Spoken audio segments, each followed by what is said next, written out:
Dear soul, welcome back to SoulScript. Tonight, let the soft glow of candlelight guide you into a hidden garden beyond high stone walls, a place where a single longing can change a life forever, and where golden hair becomes a ladder to love, freedom, and danger. This is a tale of enchantment, patience, and the courage to follow the heart's call. So close your eyes, feel the weight of the day slip away, and journey with me. Tonight's story is Rapunzel by the Brothers Grimm. There once lived a man and his wife who had long wished for a child, but in vain. At the back of their house, a small window looked into a beautiful garden filled with the finest vegetables and flowers, but no one dared enter, for it belonged to a witch of great power, feared by all. One day, as the wife stood at the window, she saw a bed of rampion, fresh, green, and so tempting that she began to long for it. Day by day her desire grew until she could think of nothing else. Pale and miserable, she confessed to her husband, "I shall die unless I can have some of that rampion to eat." The man, who loved her dearly, decided that to save her he must act. At twilight, he climbed over the wall into the witch's garden, gathered a handful of rampion, and brought it to his wife. She made a salad and ate it with delight, but the next day her craving grew even stronger. Again the husband climbed over the wall, only this time the witch caught him.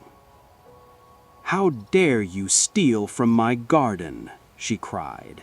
Terrified, he pleaded for mercy, explaining his wife's longing. The witch's expression softened. "You may take as much rampion as you wish, on one condition. The child your wife bears must be given to me. I will care for it as my own." Desperate, the man agreed. When the child was born, the witch appeared, named her Rapunzel, and took her away. Rapunzel grew into the most beautiful child in the world. When she was 12, the witch locked her in a tower deep in the forest. There was no door, no stair, only a single window high above. When the witch wished to enter, she stood below and called, "Rapunzel, Rapunzel, let down your hair." Rapunzel's long golden hair shone in the sun. She would unbind it, let it fall, and the witch would climb up. One day a king's son rode through the forest and heard a voice singing so sweetly he stopped to listen. It was Rapunzel, singing to pass the lonely hours. Captivated, he returned day after day to hear her. Then one evening he saw the witch approach, call out, and climb her golden hair.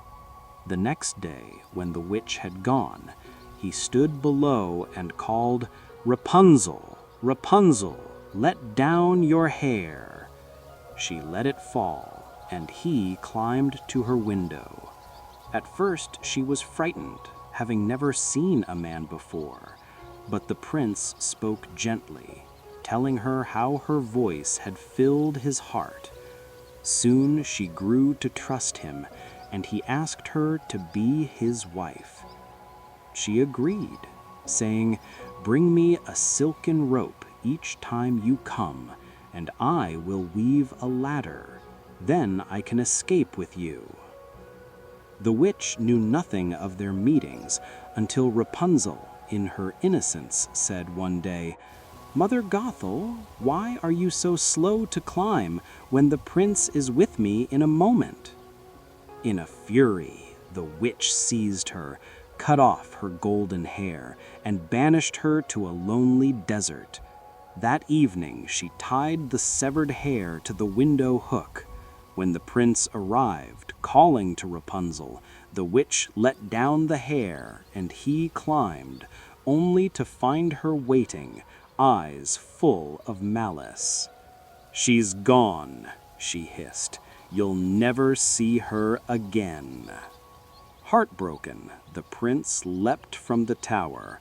He survived the fall, but the thorns below blinded him. For years he wandered the wilderness, weeping and searching for Rapunzel. At last he heard a familiar voice and followed it to the desert, where Rapunzel lived with twin children, a boy and a girl. She recognized him at once, and as they embraced, her tears fell upon his eyes. At her touch, his sight was restored. He led her to his kingdom, where they were welcomed with joy. And there, at last, they lived long and happily.